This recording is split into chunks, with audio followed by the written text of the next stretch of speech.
Radio Youth Conference at Sheffield Academy. Now, let me go around the table. We need to find out who you are. Rather than me introduce you, I'm sure you could do it much better. Mark, can we start with you? Introduce yourself. Yes, hello, I'm Mark Brindley. My son James was murdered in 2017 as he walked home alone chatting to his girlfriend on the phone, and James became an inspiration for us to make a change, we hope, in society. Now, of course, you founded a charity off the back of that as well. That's right, the James Brindley Foundation, there to raise awareness around all the issues surrounding serious youth violence that we all recognise as knife crime, don't we?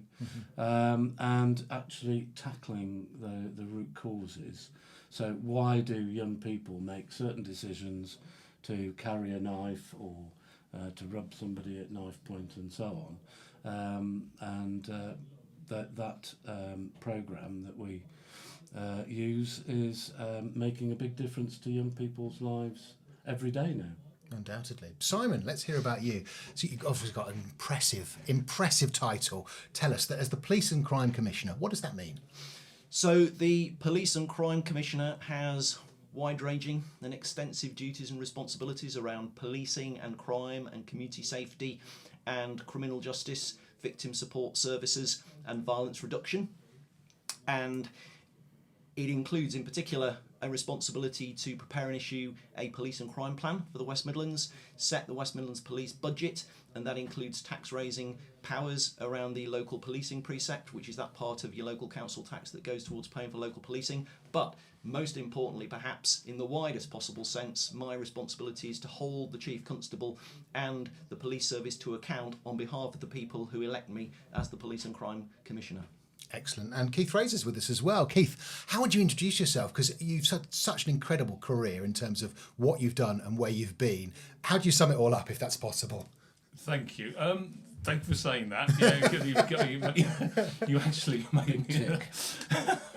You've obviously stumped me there by introducing me like that. So thank you for doing that. I suppose first bit I'd say is I was a cop for 32 years, worked in London for 20 and 12 in the West Midlands, and then now I'm chair of the Youth Justice Board for England and Wales. I know youth justice is a particular passion of yours, isn't it? Mm-hmm. Where do you think we are in terms of where we need to be for youth justice at the moment, and what could be done better? I'd say it's a complex thing, and the reason why I say it's complex is, one, we're in a really positive place around youth justice. I'd say it's one of the successes of the justice system. If you look at how since the Act was created back in 1998, the Crime and Disorder Act, the number of children actually coming into the justice system has dropped significantly. So we've got a very small number of children now and young people are impacted on by the justice system. But the converse of that is that the children that are in the justice system do have a significant number of vulnerabilities and challenges. So it's a complex picture. Yeah. You know, it's a real positive that we've seen such significant reductions in children and young people coming into the system.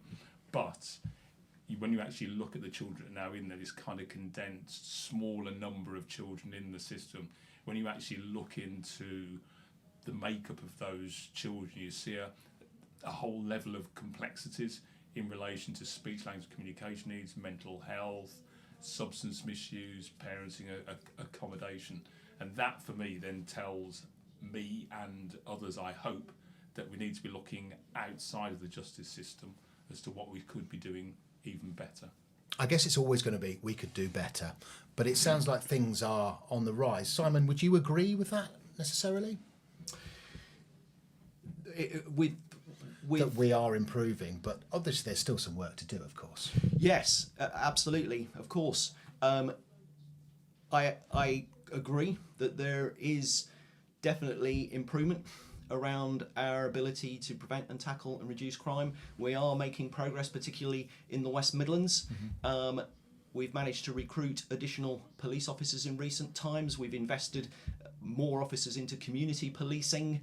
We're transforming the performance of the 999 and 101 service.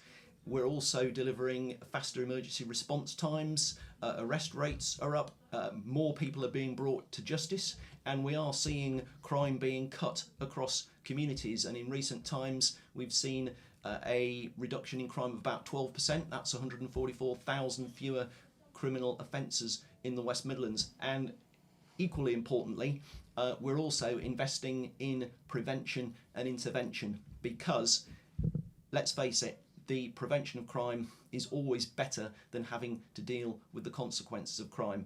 And from my perspective, that's absolutely a priority. Mark, you're out and about and engaging with young people all the time.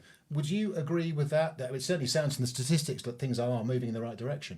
Yeah, the statistics definitely point to that, no question. For me, the big change that we have an influence over is providing the young people who aren't currently in the justice system but are at risk of, that we provide them with the hope and the aspiration for a good life away from offending behaviour. And that's what is so important with the Full Circle programme that we have. It's providing that. So there are alternatives, there are good choices to make, and you don't need to go down the path of offending behaviour to have a good life. I know you've got a lot of resources on your website as well that people can engage with. Just give us a little bit of an overview, if you can, of that. Well, the Full Circle programme is outlined on there, there's detail behind what you see on the website, which is actually understanding the motivations and the drivers that make young people make certain decisions, and helping them to build resilience and so on around that. In terms of resource, we have a page that's dedicated to the development of our knife bins across Walsall and hopefully further across the West Midlands, to cut journey time down for anybody who wants to dispose of knives, even if it's mum and dad at home. You don't want to be throwing knives away in your bin, you need to put them in a safe bin. But on top of that, our bins are there to communicate with local communities. And part of that is anonymous reporting. So people can report where they do and don't feel safe and why they don't feel safe and when. And they can do that anonymously on the website. They can locate the bins using what 3 words, and if they don't have what 3 words, they can download it from our website. There's anonymous reporting on for young people to tell us what they think the solutions are to all the issues that we're talking about: substance misuse, gang culture, peer pressure, antisocial behaviour. Because we believe that young people are the solution, and so often they're marginalised and talked down to. And then also, aside that, we'd like to hear from people about what they think we should do with the knives in our bins. We want to create something that's constructive and that's positive, that comes from something that has such negative consequences. So there's an opportunity there for people to say, well, we think this is a good idea for the knives. One thing that I can tell you about, in working with Walsall Council, we're going to create a piece of public art from our knives, from our bins, and we're going to involve young people in the design of that and the manufacture of it. So starting within the next month or so, in anticipation of having a product ready for 2025, we will have something that represents Walsall as a positive public image around this issue of serious youth violence and knife crime. Wow. So that's one good use for the knives, I would suggest. Absolutely. Yeah. So we're at the KIC Radio conference. We're coming towards the end of the day. We're fresh from a little bit of a debate around youth issues that all of you took part in as well. It's a slightly tough question, but what would be your biggest takeaway, do you think, from the KIC Radio conference? Keith, if I could come to you first. Put you on the spot there. Yeah, I suppose my biggest takeaway was how engaged the children and young people were in the conversation, how seriously they took it. And I think we underestimate young people, young adults, and their ability, and the fact they want to take matters of life, matters of community seriously. That was my massive takeaway, is that we shouldn't be talking at young people, we should be talking with young people and taking their voice seriously. Simon, for you then, I mean, no doubt you saw a lot of this morning as well. You took part in the debate. You saw some of the questions that came from the audience. Is there one particular thing that you would take away from today? Well, I just think it was an absolutely fantastic initiative, and I really want to commend KIC Radio for having organised the event. I thought it was absolutely fabulous, and the range of contributors that you had, I thought was really positive across a whole range of different disciplines with different backgrounds and experiences and motivations for why we are where we are. So I thought that was absolutely fabulous.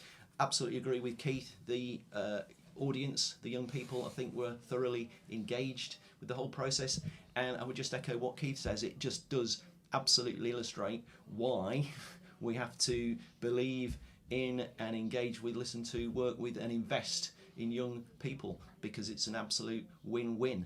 And if we're not doing that, then we're missing a huge part of the conversation, because we need to make sure, as Keith said, that we're working with young people and engaging with them and involving them at all possible opportunities.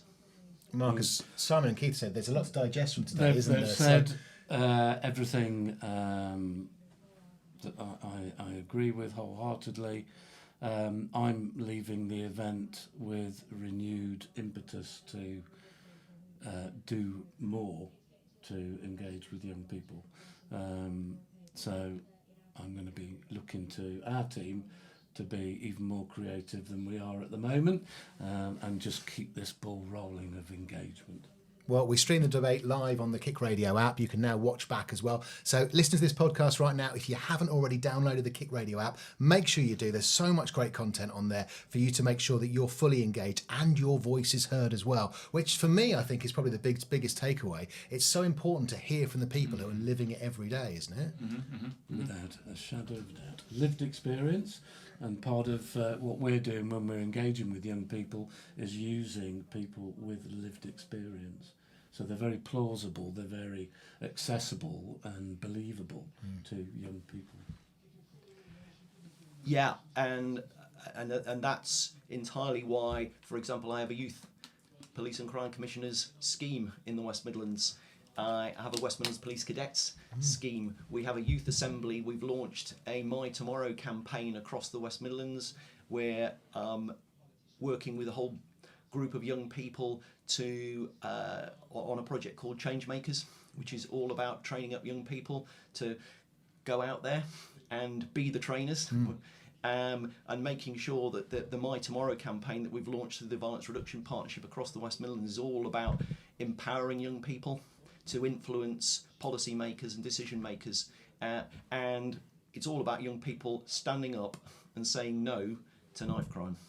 Very much so. Keith, have you got any final thoughts for us? I suppose the thing for me, I was kind of really thought really positively about the stage. If you look at the stage, you had the community there, voluntary sector there, you had policing there, you had us there on a kind of national level as well, and also you had the local authority there, all sat there thinking, what can we do about this? I thought that was excellent. So if you can replicate that at a local level, that kind of partnership approach to how we're going to deal with stuff, and also have that at a national level as well, there's, we're going to get things done. If we stick in our own little silos trying to think, okay, we can do this all on our own, I know that the people who sat around the on the stage with me haven't got that view. But if we work together, we can actually deal with the problems that we were talking about today. And also I'd want to move the debate on a little bit as well, and that might sound odd what I'm going to say here, but I want to move it on from preventing crime to thinking, how can we support positive outcomes for children? Because I think if we can start to focus on changing the how children and young people see themselves and focus on that kind of identity shift, then that's the thing that will then lead to kids making the right decision, young people making the right decisions. Then you've got the fewer victims bit, and also the safer communities bit, and also the evidence will tell us that's going to be more sustainable. So it's how do we move it on to having that conversation, and it might sound a bit kind of wishy-washy, but anybody who would challenge me on that, I'd get them to look at the evidence on that. I wouldn't dare. I wouldn't dare. Nobody would challenge it. It's absolutely right. And I would say that having been here at this particular event, I am so very pleased that my Helping Communities Fund provided some funding to KIC Radio, because plainly you're doing a fantastic job. Well, it's great that you get a chance to see it as well. I think that's a lovely spot to leave it. And thank you, gentlemen, Keith, Simon, Mark, for joining us today at the KIC Radio conference. We really appreciate your time. Thank you. Thank you. Thank you. Thank you.